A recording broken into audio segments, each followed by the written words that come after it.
Hello, this is the game that we created. It is called Stardust Mania, and we were going for a sort of dungeon crawler type of game where it is viewed from the top, and you're able to go across a 2D map and fight enemies that you see along the way. This is the storyline, where it is a star that is originally playing in the clouds, but then falls through the cloud into a sky, falls into a castle, and then now is left on their own in the dark. And so that's where we begin the menu. As it shows, the goal was originally 4 levels. We only got to do 2 of them, unfortunately, so I can demo those 2. So for the first level, you start out mostly in the dark. You can kind of make some sort of general understanding of where you are. For example, this is an elliptical table that I'm kind of walking up against here.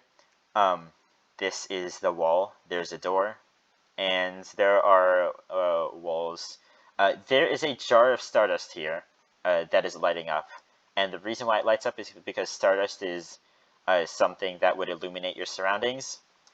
And so here you can click E to interact with objects and use it as a melee attack. But once you do that, you break the jar, you get the Stardust. You can see you have an HP bar in this corner, and you have a Stardust indicator in this corner to tell you how much Stardust you have.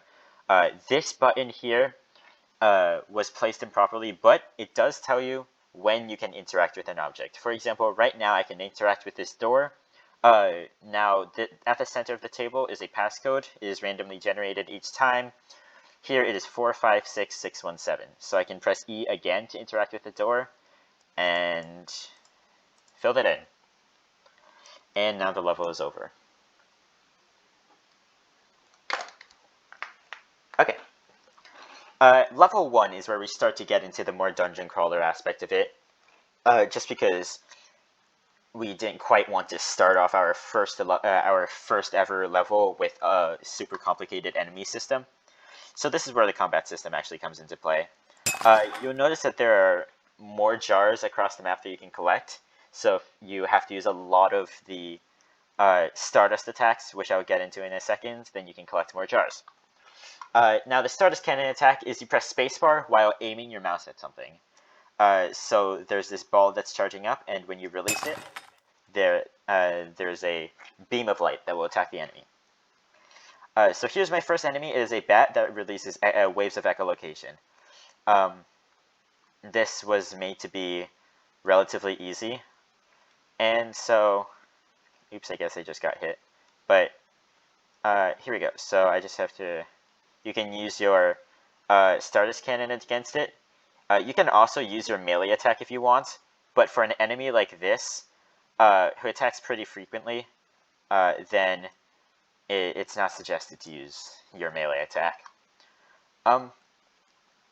One thing that you will notice is that as I'm charging up my cannon, yes, the size of the orb increases and it will do more damage, but I also move slower. This was to disincentivize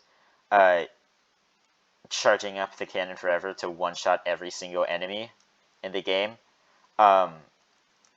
I still think that, obviously, the game mechanics aren't perfect right now, but this was a nice mechanic that we added.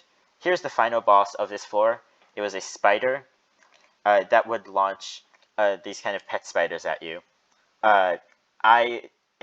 Since we had very little time left, I just made them spawn at random points, but ideally they would spawn somewhat close to the player. You can either use your Stardust cannon attack, or I guess this is a good time to demonstrate the melee attack.